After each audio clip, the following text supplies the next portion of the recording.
आज 2 अप्रैल कक्षा 7 के विज्ञान विषय की परीक्षा थी, जिसका ये आंसर की बनाया गया है। सभी विद्यार्थी मिला लें कि उनके कितने अंक आने वाले हैं। इसमें इस तरह से क्वेश्चन पूछे गए थे। जैसे पहला क्वेश्चन है, क्षारक का स्वाद कैसा होता है? तो क्षारक का स्वाद कड़वा होता है। सेकंड नंबर क्वेश्चन, जिस प्रतिबिंब को पर्दे पर प्राप्त नहीं किया जा सकता उसे क्या कहते हैं? उसे आभासी प्रतिबिंब कहते हैं। नेक्स्ट क्वेश्चन देखते हैं, क्वेश्चन नंबर 3, हमारे शरीर में हीमोग्लोबिन का क्या कार्य है? हमारे शरीर में हीमोग्लोबिन का कार्य ऑक्सीजन का परिवहन करना है। क्वेश्चन नंबर 3 का आंसर ए होगा। क्वेश्चन नंबर 4, संचरण की वह विधि जिसमें ऊष्मा के संचरण के लिए माध्यम की आवश्यकता नहीं होती, उसका सही आंसर होगा विकिरण। इसमें माध्यम की आवश्यकता नहीं होती। क्वेश्चन नंबर 5, इसमें कायिक जनन की कृत्रिम विधि होती है। कायिक जनन की कृत्रिम विधि के लिए तने का उपयोग किया जाता है, तो तनों द्वारा इसका सही आंसर होगा। क्वेश्चन नंबर 6, इलेक्ट्रिक हीटर विद्युत धारा के किस प्रभाव पर आधारित है? इलेक्ट्रिक हीटर विद्युत धारा के ऊष्मीय प्रभाव पर आधारित है। ऊष्मीय प्रभाव के कारण ही विद्युत हीटर गर्म हो जाती है। क्वेश्चन नंबर 7, पवन के वेग को मापने वाले यंत्र को क्या कहते हैं? पवन के वेग को मापने वाले यंत्र को एनीमोमीटर कहते हैं। आजकल क्वेश्चन नंबर 8 का, आजकल विद्युत विच्छेदन के रूप में फ्यूज के स्थान पर किसका प्रयोग किया जा रहा है? तो हम लोग MCB का यूज़ करते हैं, मिनिएचर सर्किट ब्रेकर का, MCB। क्वेश्चन नंबर 9, परागकण का परागकोश से वर्तिकाग्र तक पहुँचने की प्रक्रिया क्या कहलाती है? इसे हम लोग परागण कहते हैं। नेक्स्ट क्वेश्चन आते हैं, क्वेश्चन नंबर 10, इसमें हमारा हृदय कितने कक्षों में बटा होता है? तो हमारा हृदय 4 कक्षों में बटा होता है। यहाँ तक जो ऑब्जेक्टिव पूछे गए थे 10 क्वेश्चन। अब यहाँ से 11 से 2 मार्क्स का क्वेश्चन है, जिसमें 5 क्वेश्चन रहेगा। पत्तियों में रंध्र के 2 कार्य लिखें। तो पत्तियों में रंध्र के 2 कार्य हैं, गैसीय आदान प्रदान और वाष्पोत्सर्जन। गैसीय आदान प्रदान में कार्बन डाइऑक्साइड वो लेता है और ऑक्सीजन छोड़ता है, और वाष्पोत्सर्जन में अतिरिक्त जल को वो बाहर निकालने की क्रिया करता है। क्वेश्चन नंबर 12 का, समुद्र समीर क्या है? तो इसका उत्तर होगा, दिन के समय समुद्र जल की तुलना में भूमि तेजी से गर्म होती है। भूमि के ऊपर की वायु गर्म होकर ऊपर उठ जाती है, इससे भूमि का वायु दाब कम हो जाता है।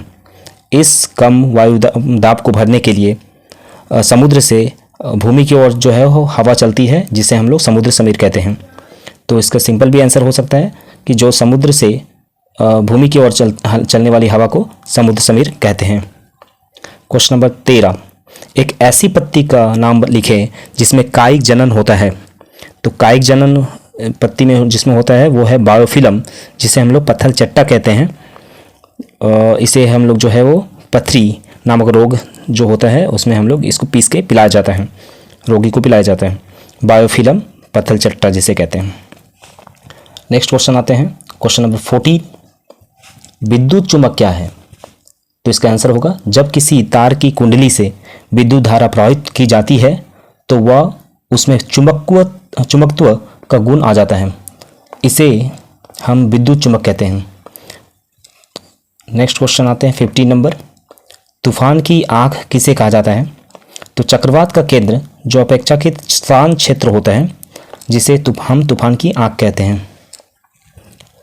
क्वेश्चन नंबर 16, ये जो है वो 4 मार्क्स का रहेगा। उदासीनीकरण प्रक्रिया किसे कहा जाता है? इस प्रक्रिया के अंत में किस प्रकार के पदार्थ जो है का निर्माण होता है? तो इसका आंसर होगा, जब किसी अम्लीय विलयन में क्षारीय विलयन की उचित मात्रा मिलाई जाती है तो अम्ल क्षारक का अपना गुण नष्ट हो जाता है। इस प्रक्रिया को उदासीनीकरण प्रक्रिया कहा जाता है। तो इसमें क्या होता है कि अम्ल और क्षार अपने साथ अभिक्रिया करता है और लवण और जल का निर्माण करता है, साथ में ऊष्मा निकलती है। तो यहाँ क्वेश्चन बोला है कि इस प्रक्रिया के अंत में किस पदार्थ का निर्माण होता है? तो इस प्रक्रिया के अंत में लवण और जल के साथ कुछ ऊष्मा भी मुक्त होती है। क्वेश्चन नंबर 17, ये अवतल दर्पण और उत्तल दर्पण में क्या अंतर है? तो अवतल दर्पण और उत्तल दर्पण के अंतर में ये 3 पॉइंट हमने लिखे हैं। गोलीय दर्पण का धसा भाग परावर्तक पृष्ठ की तरह कार्य करता है। गोलीय दर्पण का धसा भाग, ये जो धसा भाग है वो परावर्तक पृष्ठ की तरह कार्य करता है, और उत्तल दर्पण में उठा हुआ भाग परावर्तक पृष्ठ की तरह कार्य करता है। सेकंड नंबर, इससे बना प्रतिबिंब उल्टा वस्तु से बड़ा और छोटा बनता है, जबकि उत्तल दर्पण में इससे बना प्रतिबिंब सीधा और वस्तु से छोटा बनता है। तीसरा पॉइंट, यह वास्तविक और आभासी दोनों प्रतिबिंब बनाता है, जबकि उत्तल दर्पण यह केवल आभासी प्रतिबिंब बनाता है। क्वेश्चन नंबर 18, जाइलेम और फ्लोएम में अंतर बताइए। तो जाइलेम का ये पहला पॉइंट पढ़ रहे हैं कि ये मृदा से जल तथा खनिज लवणों से को जड़ से पत्तियों में पहुंचाते हैं, जबकि फ्लोएम जो है ये पत्तियों से भोजन को पौधों के विभिन्न भागों में पहुंचाते हैं। जाइलम में मृत कोशिकाएं उपस्थित होती है, फ्लोएम में जीवित कोशिकाएं उपस्थित होती है। तीसरा पॉइंट, इसके द्वारा संवहन क्रिया नीचे से ऊपर की ओर होती है, क्योंकि जड़ से वो पत्तियों तक अन्य भागों तक पहुंचाता है, जबकि इसके द्वारा संवहन क्रिया ऊपर से नीचे होती है, क्योंकि पत्तियों में जब खाना तैयार हो जाता है तो वो पूरा शरीर में ले आती है। अब है 19 नंबर क्वेश्चन, तापमापी में पारे का उपयोग क्यों किया जाता है। तापमापी में पारे का उपयोग होने के निम्नलिखित कारण हैं। पहला पॉइंट है, यह एक तरल धातु होता है। सेकंड है, इसका ताप बढ़ने से यह समान प्रसार करता है। तीसरा पॉइंट, यह ऊष्मा का सुचालक होता है। चौथा पॉइंट, यह चमकदार होता है और जिसे शीशे के बाहर से आसानी से देखा जा सकता है। पांचवा पॉइंट, यह शीशे से चिपकता नहीं है। क्वेश्चन नंबर 20, द्विलिंगी और एकलिंगी फूलों में क्या अंतर है, अंतर स्पष्ट कीजिए। तो द्विलिंगी फूल और एकलिंगी फूल, द्विलिंगी फूल में पढ़ रहे हैं पहला पॉइंट कि ऐसे फूल जिसमें पुकेसर और स्त्री केसर दोनों होते हैं, जिसे द्विलिंगी कहेंगे। और इसका पहला पॉइंट एकलिंगी का, ऐसे फूल में केवल पुकेसर होते हैं, पुंकेसर अथवा केवल स्त्री केसर उपस्थित होते हैं, वो एकलिंगी मतलब फूल कहलाते हैं। इसका सेकंड पॉइंट, दोनों लिंग की उपस्थिति के कारण इसे द्विलिंगी कहते हैं। और एकलिंगी की बात करेंगे तो इसमें दो पार्ट होते हैं, केवल पुकेसर वाले फूल को हम लोग नर पुष्प कहते हैं, और केवल स्त्री केसर वाले जो है फूल को हम लोग मादा पुष्प कहते हैं।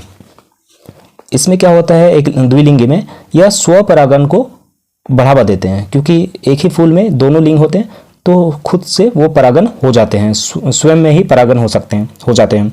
जबकि इसमें एक लिंग में क्या होता है, पर मतलब दूसरों पे डिपेंड रहना पड़ता है परागण के लिए, परागण को बढ़ावा देते हैं।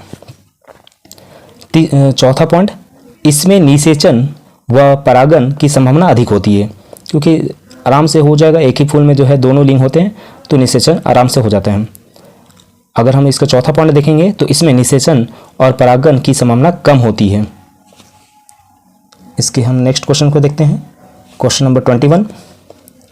ये दीर्घ उत्तरीय क्वेश्चन है, इसमें जो है हम लोग 5 मार्क्स का 2 क्वेश्चन पूछा गया है। एक समतल दर्पण से प्रकाश के परावर्तन को दिखाते हुए इसके द्वारा बनने वाले प्रतिबिंब की विशेषताओं को लिखें। या फिर इसमें दूसरा क्वेश्चन भी कर सकते हैं, एक द्विलिंगी पुष्प का चित्र खींचकर उनके सभी अंगों को नामांकित कीजिए।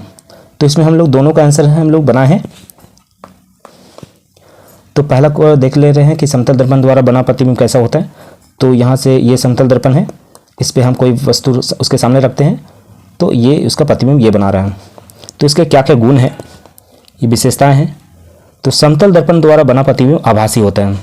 ये जो है वो समतल दर्पण के अपोजिट साइड बनता है, पीछे साइड बनता है, इसलिए ये आभासी होता है, पर्दे पे उतार नहीं सकते हैं। सेकंड पॉइंट, समतल दर्पण द्वारा बना प्रतिबिंब सीधा होता है। तो ये ए बी सीधा है, तो ये भी ए डैश बी डैश भी सीधा है। समतल दर्पण द्वारा बना प्रतिबिंब वस्तु के बराबर होता है, एकदम वस्तु के बराबर ही है। समतल दर्पण द्वारा बना प्रतिबिंब दर्पण के पीछे उतनी ही दूरी पर बनता है जितनी दूरी पर वस्तु के आगे दर्पण के आगे वस्तु को रखा गया है। उतनी ही दूरी पर प्रतिबिंब बनता है जितनी दूरी पर वस्तु को दर्पण के आगे रखा गया है। उसका फिफ्थ पॉइंट हो गया, प्रतिबिंब पार्श्व रूप से उल्टा होता है। पार्श्व रूप से उल्टा मतलब हम जैसे अर्थात बायां भाग दाहिने पतित होता है। जो बायां होगा वो दाहिना दिखेगा और दायां होगा वो बायां दिखेगा। इसका सेकंड का आंसर बात करेंगे तो एक द्विलिंगी पुष्प का हमको चित्र बनाना है और उसके सभी अंगों को प्रदर्शित करना है। तो क्लास 7 के जो JCERT बुक में ये जो फिगर जो है वो द्विलिंगी का पुष्प का ये चित्र दिया गया था, जिसमें परागकोश, ये हो गया परागकोश, जिसमें परागकण होते हैं, ये हो गया पुकेशर, ये अंडाशय, ये वाला पार्ट अंडाशय, ये पुकेशर हो गया, ये बीजांड हो गया, और ये वर्तिकाग्र हो गया, अगर लिख सकते हैं, पंखुड़ी लिख सकते हैं। तो ये सब जो है इसके पार्ट हैं, इसके अंग है। नेक्स्ट क्वेश्चन आते हैं, क्वेश्चन नंबर 22। इसमें हम लोग करेंगे मानव उत्सर्जन तंत्र का नामांकित चित्र बनाते हुए सभी भागों के जो है वो कार्य को भी लिखना है। सिर्फ चित्र नहीं बनाना है, चित्र के साथ जो है वो बना के भागों के कार्यों को भी लिखना है। या फिर हम लोग अथवा समुद्र समीर और यहाँ जल समीर दे दिया था, तो यहाँ जो है स्थल समीर या थल समीर जो भी बोलिए वो होगा, और उसका सचित्र मतलब चित्र बना के व्याख्या करना है।